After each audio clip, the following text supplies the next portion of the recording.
देखिए बाबू 41 number question है। जैसा कि आप लोग को मालूम है कि RS अग्रवाल थ्री राइटर से हम लोग APGP का क्वेश्चन कर रहे हैं। एक्सरसाइज 4A है और इसमें हमारा 40 नंबर क्वेश्चन तक हो चुका है 2 वीडियो में। 41 नंबर क्वेश्चन की ओर हम लोग आ रहे हैं। कहता है एक गुणोत्तर श्रेणी के प्रथम 8 पदों का योग। तो 8 पदों का योग माने सम ऑफ 8 पद।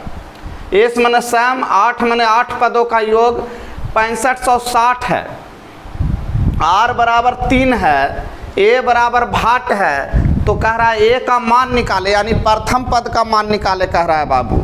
तो देखिए आप लोग यहाँ समझिए, एस 8 बराबर जब दिया हुआ है तो एस 8 बराबर सूत्र क्या होता है, तो A इंटू R के पावर n -1 बटे R -1 बराबर बाबू होता है 8 पदों का योग। इस तरह से हम सूत्र लिख सकते हैं। तो A के जगह पर हमारा कितना दिया हुआ है देख लीजिए, तो 3 इंटू R के जगह पर कितना दिया हुआ है, A के जगह पर हमको निकालना है बाबू, A निकालना है। R के जगह पर 3 दिया हुआ है तो 3, N के जगह पर 8 दिल है 8 पदों का, तो 3 के पावर 8 -1 बटे, यहाँ देखिए बाबू R का वैल्यू तो 3 है, 1 जाएगा तो 2 हो जाएगा, बराबर इधर दिया हुआ है 6560। अब ध्यान दीजिएगा, ये 2 उधर जाएगा तो गुना हो जाएगा। तो A बराबर 6560 गुना 2। अब बटा में ये वाला पार्ट आ जाएगा बाबू, ये उधर गया तो ये बटा में आ जाएगा। अब 3 के पावर 8 कितना होता है, तो एक चीज़ तो हम लोग जानते हैं कि 3 के पावर 4 81 होता है। इसका मतलब है कि 81 का स्क्वायरिंग होगा। तो 81 में 81 से फट से ना हम लोग गुना कर लेंगे, 8 8 8 64, यानी होने जा रहा है बाबू 8 8 16 6561। तो 6561 इसका पावर 8 है बाबू। तो 6561 में से 1 गया तो 6560, यानी कट गया बाबू। तो ये बराबर 2 हमारा आंसर हो गया। यही तो पूछ रहा था हमसे। देखिए बाबू 1 का घनमूल 1 ही होगा। तो ऐसी परिस्थिति में जान लीजिए केवल कि 1 का घनमूल हमेशा GP में होता है, यानी जो है गुणोत्तर श्रेणी में होता है। ऐसे लिखा जाता है 1 ओमेगा ओमेगा स्क्वायर। आप लोग जानते हैं ये सब उदाहरण किसका है, तो GP का उदाहरण है। क्लियर। देखिए बाबू क्वेश्चन है आपका 43 नंबर, n का छोटा से छोटा, n का छोटा से छोटा कौन सा मान है जिससे 1 + 3 + 3 के स्क्वायर ऐसे करते हुए 3 के पावर n तक जाएगा, तो मान इसका 2000 से अधिक होना चाहिए। तो सबसे पहला चीज़ यहाँ पर अगर 1 दे दे अपन मान से तो कोई दिक्कत नहीं है। अगर ये 1 n प्लस है तो इसको n कर देंगे तो माइनस हो जाएगा। अब प्रश्न हो गया कि 3 के पावर 1 3 के पावर 2, तो ये तो GP में नजर आने लगेगा। तो A बराबर कितना हो गया बाबू 3। R बराबर, यहाँ गौर से देखिए बाबू, R का वैल्यू यहाँ जब इसमें इससे भागा दीजिएगा तो 3 मिलेगा। हर अगला में पिछला से भागा दे के देखिए 3 मिला, यानी A बराबर भी 3, R बराबर भी 3। n तो निकालना ही है कि केमा पद निकाले कम से कम। n का मतलब पावर तो कितनों दे दीजिएगा तो 2000 से बड़ा तो ढेर होता है, लेकिन एकदम नज़दीकी पूछ रहा है। तो हमारा सूत्र है A इंटू R के पावर, यानी A इंटू लिख देते हैं सूत्र, आप लोग को समझने में आराम होगा, बटा R -1 बराबर, ये बराबर नहीं है ऐसी रह दीजिए, अगर ग्रेटर देन है तो ग्रेटर देन लेके चलिए, 1999 हो गया।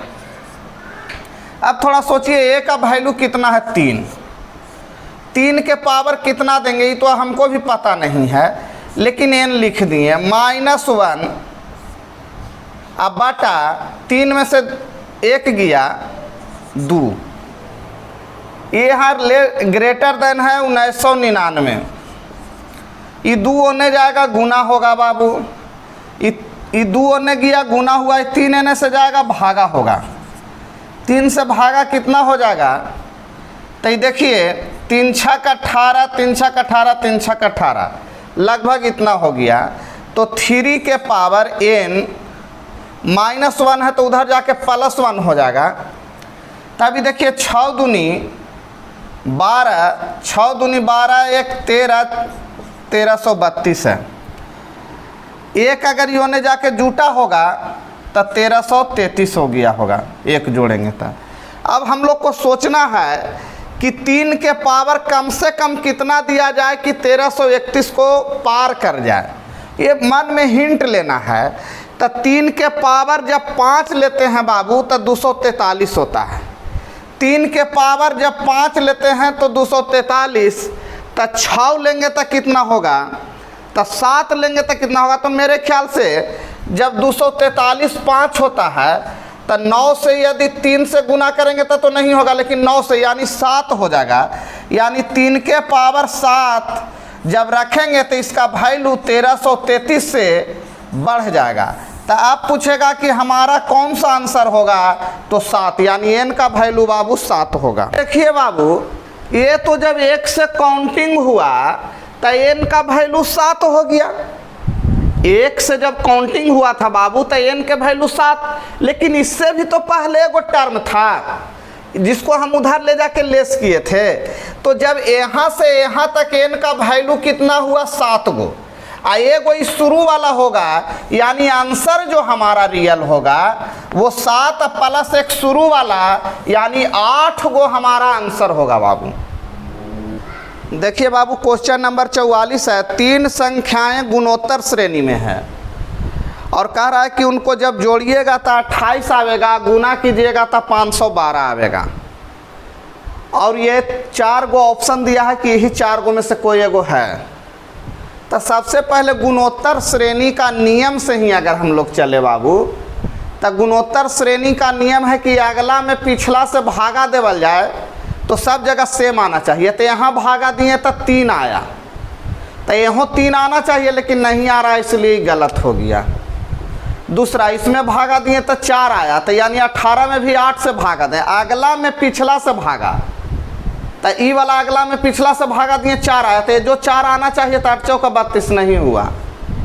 अगला में पिछला से भागा तो आ गया 2, अगला में पिछला से भागा 2, तो ये तो जीपी में आ रहा है, ये तो क्लियर है कि जीपी है। अब है कि कह रहा है उनके पदों का योग, तो 8 4 12, 12 16 28, ये भी क्लियर हो गया। अब इसको गुना करेंगे तो 8 चौका 32, 6 दूनी 12, इकाई अंक मिल गया। का मतलब यही है, क्योंकि हमको ये दिख रहा था कि 9 में 6 से भागा देंगे फिर एकरा में 9 से, तो ये गलत हो जा रहा है। तो इसलिए हमारा आंसर सही कौन हुआ, सी नंबर। देखिए बाबू, क्वेश्चन नंबर 45 का श्रेणी है, एक श्रृंखला है, 3 + 9 + 27 ऐसे ही करते हुए आगे बढ़ा है। तो कह रहा है कि सब के जोड़ के 363 आवेगा, तो लास्ट में के गो पद शुरू से अंत तक होगा, माने कितने पदों का योग होगा। तो सबसे पहले हम बताए थे बाबू कि एपी में है कि जीपी में है। तो अगर भागा देंगे इससे तो 3 आया, 27 में 9 से तो 3 आया, का मतलब जीपी में है। तो ए बराबर हमारा मिल गया 3 और आर बराबर भी मिल गया 3 और एस बराबर हमारा मिल गया 363 दिया हुआ है कुल पदों का योग। अब हमसे एन बराबर पूछ रहा है कि क्या होगा, एन बराबर भाग।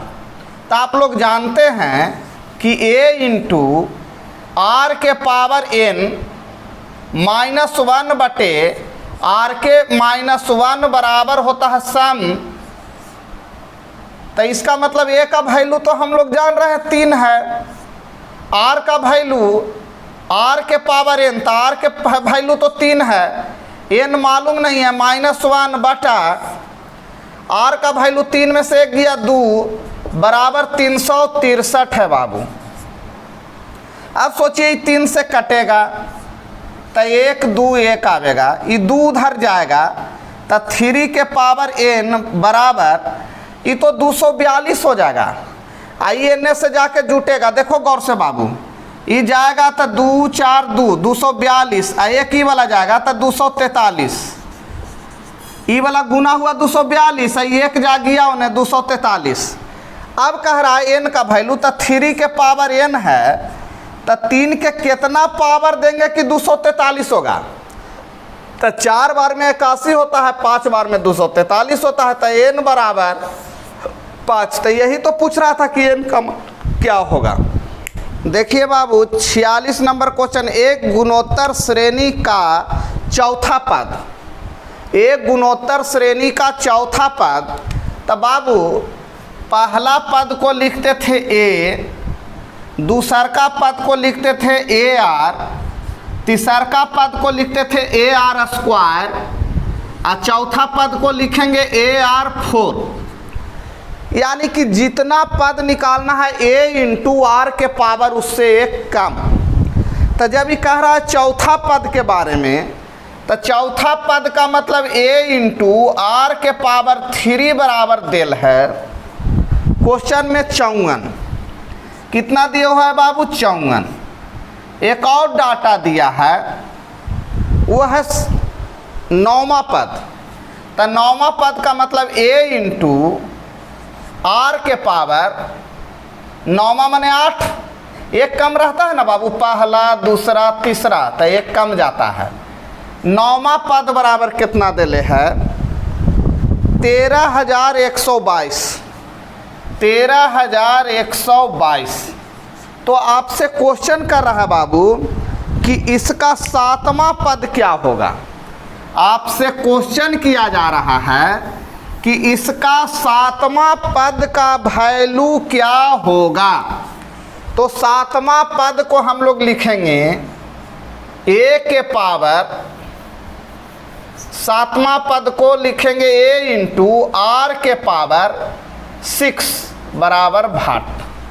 यानी a इंटू आर के पावर 6 हमसे पूछा जा रहा है 7वां पद, और 9वां पद दिया हुआ है और चौथा पद दिया हुआ है।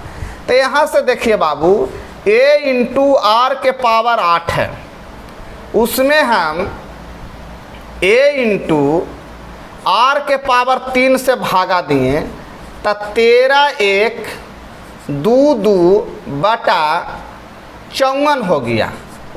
अभी देखिए a से a कट गया, और यहाँ देखिए जब 3 घटेगा तो आर के पावर 5 हो जाएगा, और ये कटेगा 54 से, तो 54 से देखिएगा बाबू, तो देखिए बाबू ये 243 मरतबे कट गया। अब एक मतलब आर के पावर 5, तो आर के पावर 5 यानी 243 को देखिए 3 के पावर 5 दे तो 243 है, यानी आर के पावर 5 है। एक मतलब है कि आर बराबर हमारा निकल गया बाबू कि आर बराबर 3 है। जब आर के वैल्यू निकल चुका है तो ए भी निकल जाएगा। यहाँ से देखो, यहाँ से ए बराबर हमको निकालना है, यहाँ 3 के पावर 3, 3 3 9 9 3 27 बराबर 54। तो 27 दूनी 54। एक मतलब ए बराबर 2 हो गया और आर बराबर 3 हो गया। तो आपसे क्वेश्चन यही ना था कि छठा पद 7वां पद क्या होगा। तो ए का वैल्यू तो 3 है, गुना 3 के पावर कितना 6, आर के वैल्यू 3 हम निकाल चुके हैं। तो आंसर हमारा हो जाएगा 3 गुना 243 में 3 से गुना करेंगे, 3 3 9 4 3 12 729, यानी 9 3 27 के साथ हाथ में 2, 3 दूनी 6 और 2 8, 7 21, यानी हो गड़बड़ा गया है लगा, 3 के पावर 6, तो 243 729 2100। देखिए बाबू यहाँ पर ये ए का वैल्यू 2 है, ए का वैल्यू कितना है 2 है, तो 2 गुना ए का वैल्यू 2 लिए तो यहाँ 2 हो जाएगा बाबू। तो यहाँ पर हो जाएगा 29 दूनी 58 और 7 दूनी 14, यानी 1458 आपका आंसर हो गया। ध्यान दें ए का वैल्यू 2 था और आर का वैल्यू 3, तो ए इंटू ना था तो 2 गुना आर के जगह पर 3 के पावर 6 कैलकुलेट हो गया, आंसर आ गया। 47 नंबर क्वेश्चन है बाबू, एक गुणोत्तर श्रेणी का तीसरा पद। एक गुणोत्तर श्रेणी के तीसरा पद को लिखेंगे a इंटू आर स्क्वायर। एक गुणोत्तर श्रेणी का तीसरा पद दिया हुआ है 4। फिर हमसे पूछा जा रहा है कि बताइए कि इसके प्रथम 5 पदों का गुणनफल क्या होगा।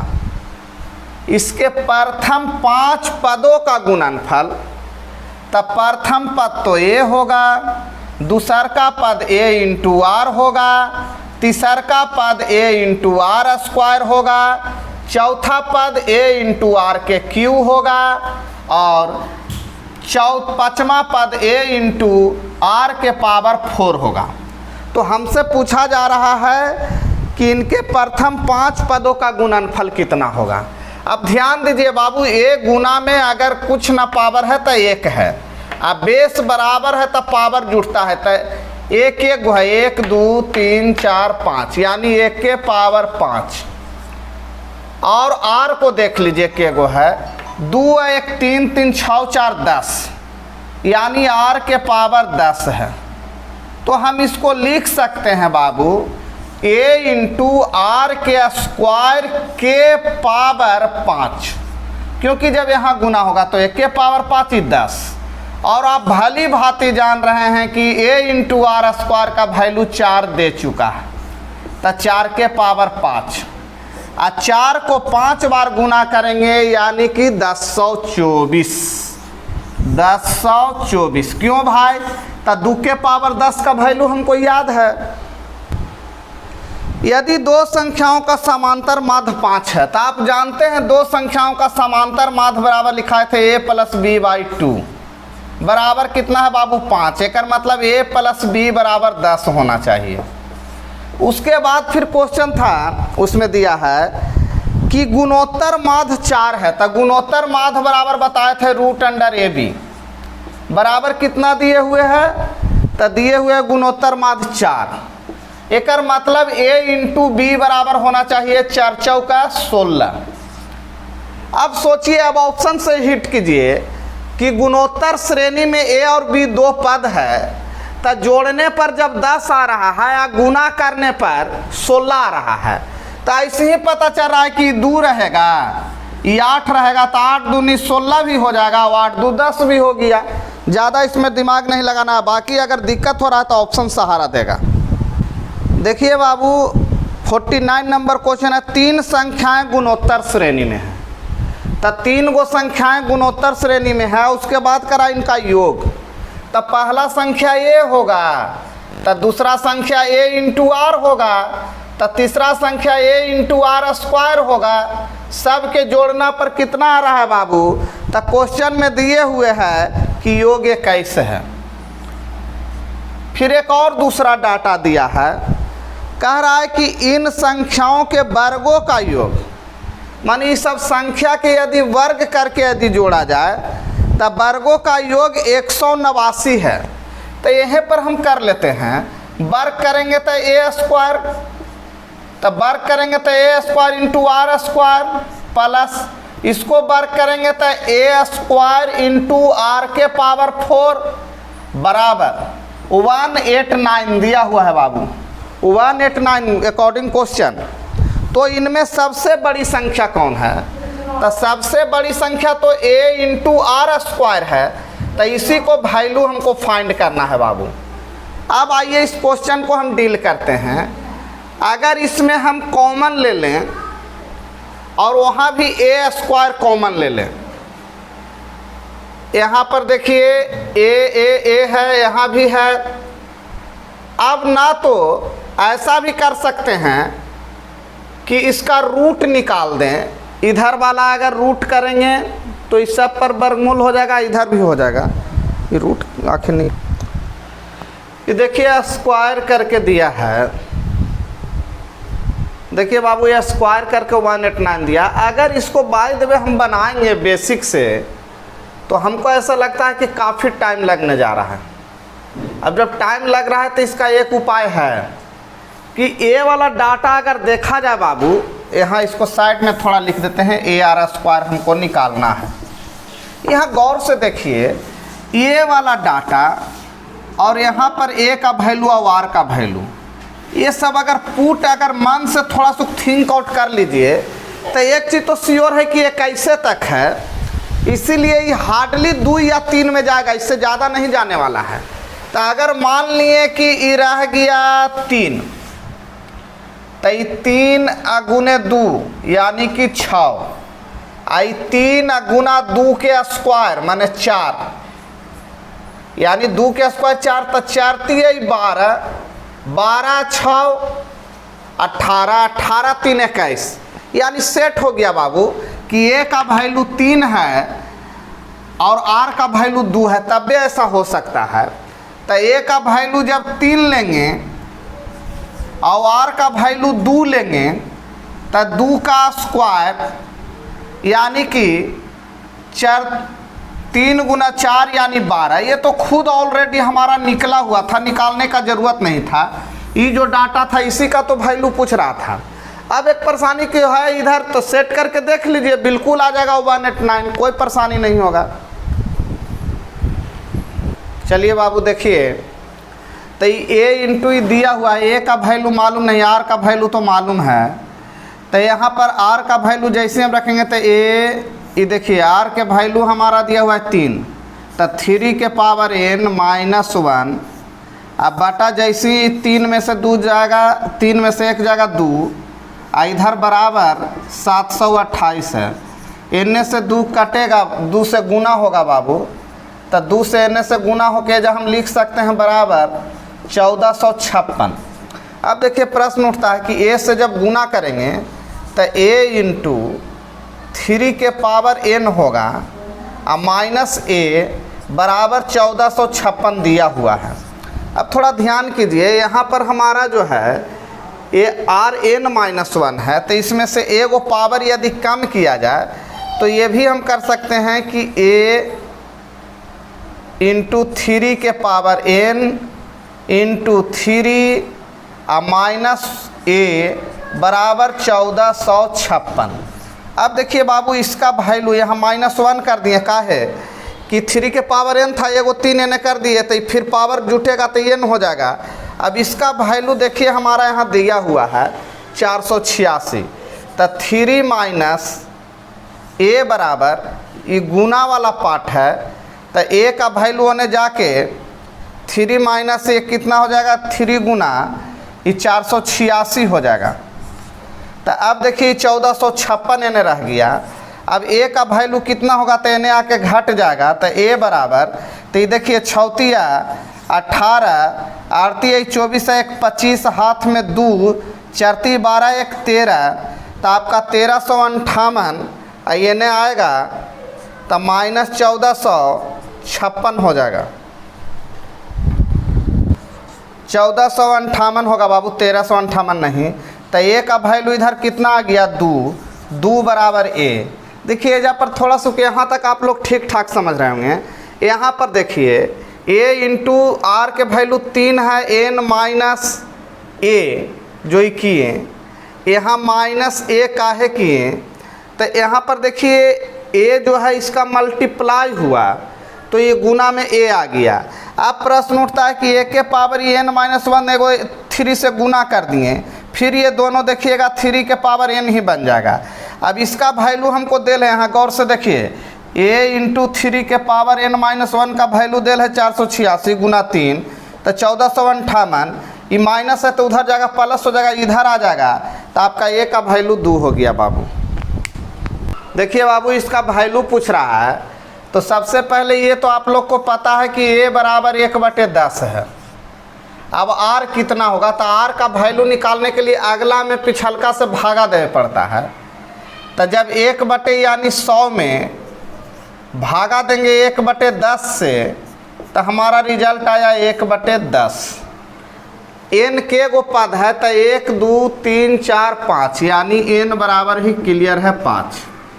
अब हमको सम निकालना है, सम 5 डाटा का, तो क्या होता है a इंटू n के पावर r, r के पावर n, तो r के पावर 1/10 के पावर 5 -1 बटे 1/10 -1, यही ना होगा।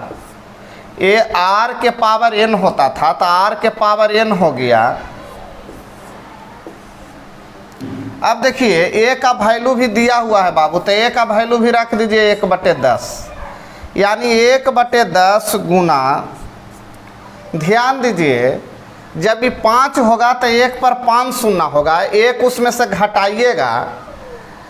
यहाँ ध्यान देना है एक चीज़ और, हम बोले थे कि यहाँ ग्रेटर देन लेस देन का लफड़ा था कि r का वैल्यू जब 1 से बड़ा है कि छोटा, तो 1 से अवरी r का वैल्यू छोटा है 1 से, r का वैल्यू अवरी छोटा है 1 से, r लेस देन 1, तो यहाँ पर सूत्र पलट जाता है, यानी 1 माइनस 1/10 के पावर 5 हो जाएगा, और यहाँ भी 1 माइनस 1/10 हो जाएगा। बाबू ध्यान दीजिएगा, बोले थे r का वैल्यू जब 1 से कम हो तो इधर 1 आ जाता है, तो जब 1 इधर आवेगा तो 1 में से घटेगा, तो 9 पर 5 शून्य हो जाएगा। अच्छा, इसको जब कैलकुलेट करेंगे तो 9/10 हो जाएगा, तब बटा 9/10 का मतलब है कि 10/9। अब देखिए हमारा यहाँ से 10 कट गया, ये आपको 4 गो 1 हो गया बाबू। अब ऑप्शन देख लीजिए किस तरह का दे रहा है। ऑप्शन दे रहा है 1 पर 5 शून्य। अगर ऐसा ऑप्शन मिलता है वही आपका आंसर हो जाएगा। इसका ऑप्शन के अनुकूल बाबू आंसर इनमें से कोई नहीं होगा, ऐसा ऑप्शन एक भी नहीं दिया है। चल एक पेंटिंग शो देखने वाले दर्शकों की संख्या प्रतिदिन पहले से दुगना हो जाती है। यदि यह सोमवार को चालू हुआ है या शनिवार को दर्शकों की संख्या टोटल 6400 है, यानी पहला दिन दर्शक अगर ए होगा, दुगना होने का मतलब है कि पहला में से दूसरा में भागा दे रहा है, तो आर का वैल्यू यहाँ क्लियर कर दिया है बाबू कि आर का वैल्यू 2 है, यानी ए इंटू आर होगा। तीसर का दिन ए इंटू आर स्क्वायर होगा। इसी करके जब 6 दिन चला होगा तो ए इंटू आर के पावर 5 हो गया होगा। इस सब के जोड़ेंगे बाबू, तो जोड़ने पर कितना दर्शक हो जाते हैं टोटल। कह रहा है कि शनिवार को दर्शकों की संख्या, माने शनिवार को मतलब इसका वैल्यू दिया है बाबू, ये 6400 है। तो पूछ रहा है कि बताइए कि पहले दिन दर्शक की संख्या कितनी थी, यानी ए का वैल्यू हमसे पूछ रहा है। एन दिए हुए है 6, आर दिए हुए है 2, और हमको ये पद भी दिए हुए हैं। तो आप लोग जानते हैं कि T6 बराबर होता है ए इंटू आर के पावर n-1 बराबर दिए हुए है 6400, यानी कि छठा दिन कितना है, यानी ए के पावर आर ऐसे 5 है, 5 है छठा दिन का। अब ए का वैल्यू हमसे पूछ रहा था, एन बराबर तो हमको क्लियर है ना, ए इंटू 2 के पावर 5 देल है बाबू, तो 2 के पावर 5, एन बराबर हमको n-1 होता है। तो यहाँ पर n के जगह पर हमको 6 था, तो 6 में से 1 गया 5 हो गया 64। अब a बराबर कितना हो जाएगा, 6400 है बाबू, ये 32 होता है। तो 6400 में हम 2 के पावर 5 32 नीचे आ जाएगा, 32 दूनी 64, यानी प्रारंभिक दिन दर्शकों की संख्या कितना था, तो 200 था। देखिए बाबू अनंत श्रेणी है, 1 + 3/4, फिर स्क्वायर होते जा रहा है, 3 3 9 4 4 16, इसी करते करते भाग रहा है। तो कह रहा है कि बताइए कि इसका इन्फिनिटिव तक इसका योग क्या होगा। तो एस बराबर इन्फिनिटिव तक योग था a/1 - r, a/1 - r। तो इसमें a बराबर तो 1 हो गया बाबू, r बराबर कैसे निकालेंगे। तब बताए थे कि आगे वाला पद में पीछे वाला से भागा दे दिए, तो 3/4 में 1 से भागा देंगे तो आपका 3/4 मिलेगा। इसका मतलब इसमें जब इससे भागा देंगे तो फिर 3/4 आने वाला है। तो हम लोग एस का वैल्यू निकालने के लिए ए का वैल्यू तो मालूम है 1 माइनस 3/4 करेंगे, तो 1 माइनस 1/4, यानी 1/4 ऊपरे चल गया, यानी 4। तो रिजल्ट आपका 4 हो गया। ये बाबू सेम सिचुएशन है, तो ए बराबर अभी 5 हो गया, और जब r इसमें निकालेंगे तो r का वैल्यू एक में भागा देंगे 5 से, तो 1/5।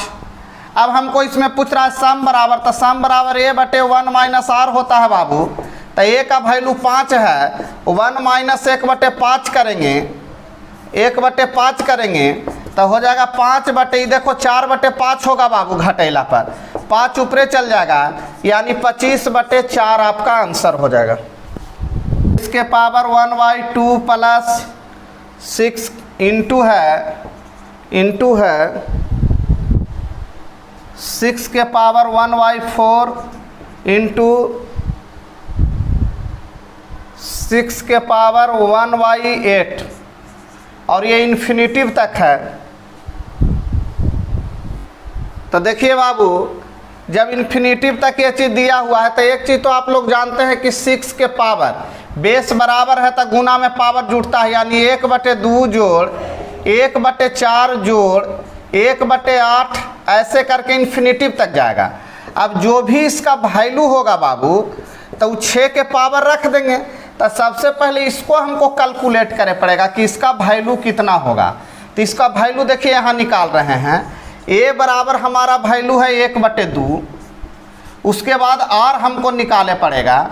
तो r बराबर 1/4 में भागा देंगे 1/2 तो 2/1, तो 1/2 आ गया बाबू।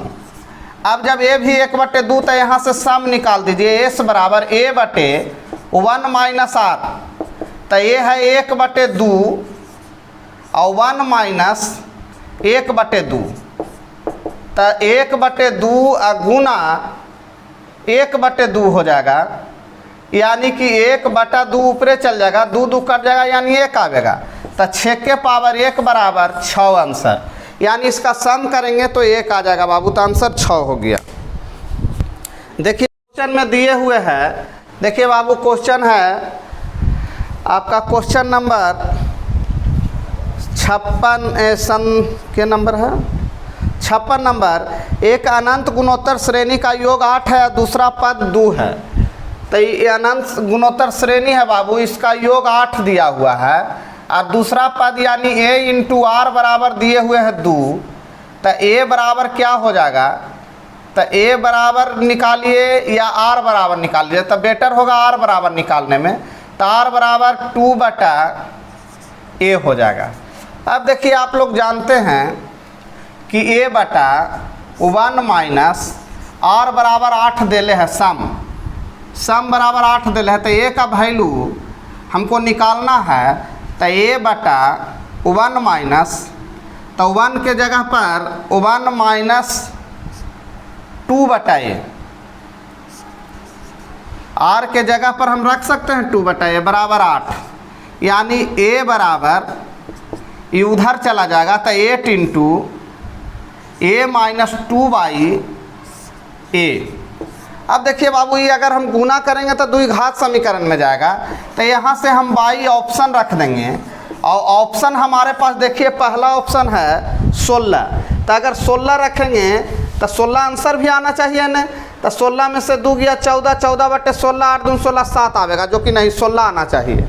अगर 8 रखते हैं तो देखिए 8 रखें तो ये 6 हो गया, ये 8 हो गया, तब आंसर 6 आ जा रहा है। जो रखेंगे यही आंसर आना चाहिए।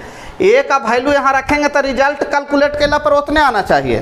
तो 4 रख के देखिए ऑप्शन नंबर सी, 4 जैसी रखें तो देखिए बाबू 4 में से 2 गया 2 और 4, तो 4 दूनी 8, यानी कि सीधे हम देख रहे हैं कि 4 रखे तो a का वैल्यू 4 आ गया, यानी a बराबर 4 होगा आंसर। 57 नंबर क्वेश्चन है बाबू, a तथा c का गुणोत्तर माध्य b है। a तथा c का जब गुणोत्तर माध्य निकालेंगे तो गुणोत्तर माध्य बराबर b है। इसका मतलब AC बराबर b² दिया हुआ है बाबू, ये रिजल्ट निकला।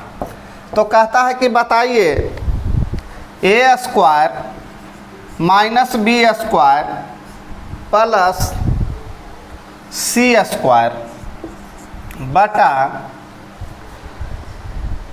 a के पावर -2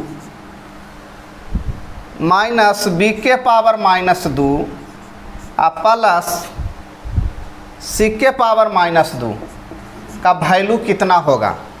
तो सबसे पहले हम लोग ये तो जान रहे हैं कि बी स्क्वायर बराबर ए सी होता है, यानी एक लाइन में हम इसको लिख सकते हैं ए स्क्वायर माइनस बी ए स्क्वायर सी स्क्वायर प्लस सी स्क्वायर लिख सकते हैं। बी स्क्वायर बराबर ए सी है इस ढंग से। अब उसके बाद हम लोग इसमें 1/a स्क्वायर माइनस 1/, ये बी स्क्वायर के जगह ए स्क्वायर सी स्क्वायर प्लस 1/c स्क्वायर। अब देखिए ए स्क्वायर माइनस ए स्क्वायर सी स्क्वायर प्लस सी स्क्वायर। अब ये तीनों का एलसीएम लेंगे बाबू, तो ए स्क्वायर और सी स्क्वायर हो जाएगा, तो ऊपर में चल जाएगा एलसीएम वाला डाटा ए स्क्वायर इंटू सी स्क्वायर।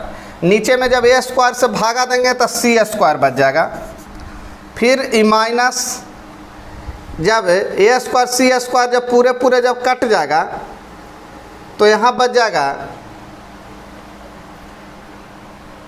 ए एक, रुक तो थोड़ा सा ध्यान रहे बाबू, बी स्क्वायर बराबर ए सी है, बी स्क्वायर बराबर ए सी, तो ए सी हो जाएगा, तो ये भी ए सी होगा बाबू मात्र। तो यहाँ पर जब ये भागा देंगे तो ए 80 बच जाएगा, तब हमारा ये भी ए सी हो जाएगा अब प्लस ए स्क्वायर हो जाएगा। तो ये दोनों डाटा बाबू कट गया। ध्यान दीजिए एक बार फिर से, ए स्क्वायर माइनस ए सी था, यहाँ पर बी स्क्वायर के जगह पर हमको ए सी रखना है, ए सी रख दिए। तो नीचे भी 1/b स्क्वायर होगा तो ए सी रखाएगा। अभी नीचे वाला के एलसीएम लेवाएगा तो ए स्क्वायर सी स्क्वायर लेवा गया, ये नीचे था तो ऊपरे चल गया, ए स्क्वायर से भागा दिए सी स्क्वायर, ए सी से तो ए सी एगो बच गया। ये देखिए कट गया बाबू, रिजल्ट है ए स्क्वायर सी स्क्वायर। तो ए सी को जब बी स्क्वायर बोलते हैं तो ए स्क्वायर सी स्क्वायर के बी पे पावर 4 बोलेंगे, यही आंसर हो गया। देखिए बाबू 6 और 24 का गुणोत्तर माध्य पूछ रहा है, तो 6 और 24 6 चौका 24, 6 दूनी 12 2 14, 144 यानी 12। उसी तरह 59 है, इसमें कह रहा है कि हरात्मक श्रेणी HP में है एक श्रृंखला बाबू, HP में जो कि है 2/3, 3/2, उसके बाद है 6/5, उसके बाद 1 है। तो कह रहा है कि बताइए इसका 16वां पद क्या है, 16वां पद। तो देखिए हम इसमें बताए थे कि सबसे पहले इसको AP में बदल लीजिए तो रिवर्स होता है, तो 2/3, 5/6, 1। इसी तरह से हमको T16 पूछ रहा है 16वां पद। तो जे भी आवेगा AP में वैल्यू बाबू उसको उलट देंगे तो वो HP का 16वां पद हो जाएगा। तो सबसे पहले हमको T16 निकालने के लिए बताए थे कि A, तो A plus n-1 into D सूत्र था बाबू, और इसी सूत्र के सहारे हम 16वां पद निकाल लेंगे। तो ये ध्यान दीजिए कि पहला पद तो 2/3 क्लियर है, लेकिन n का वैल्यू भी 16 हम लोग जान रहे हैं। तो 16 डिफरेंस तो हमको कितना का है निकालना पड़ेगा, तो 16 में से 1 गया 15। अभी जब डिफरेंस निकालिएगा अगला में से पिछला घटाइएगा तो 1/6 आवेगा। देख लीजिए 1 में से जब 5/6 को घटाइएगा तो 6 एलसीएम होगा, तो ये आ जाएगा 1/6। ये भी घटाइएगा 5/6 में से 2/3 के, तो 6 एलसीएम हो जाएगा, तो यानी 1/6 ही आवेगा। अब देखिए हमारा 3 से 3 × 15, 3 दूनी 6, यानी रिजल्ट हो गया एलसीएम ले लेंगे 6, तो ये 3 दूनी 6 यानी 4, और ये द्वितीय 6 यानी 15, तो 19/6 होगा। लेकिन हमारा इसी को जब HP में कन्वर्ट करेंगे 16वां पद T16, तो हमारा 6/19 आंसर हो जाएगा रिवर्स। देखिए AP GP HP का RS अग्रवाल का क्वेश्चन है, लेकिन इसमें कुछ इम्पोर्टेंट क्वेश्चन भी हैं जो कि एग्ज़ाम में आते रहता है। अगर बेस बनाने के लिए ठीक है, लेकिन एग्जाम में एसएससी के दृष्टिकोण से और स्टैंडर्ड क्वेश्चन इसमें होना चाहिए था, जो कि हम अलग से 20 या 10 क्वेश्चन का एक सीरीज बना करके आप लोग को पोस्ट कर देंगे।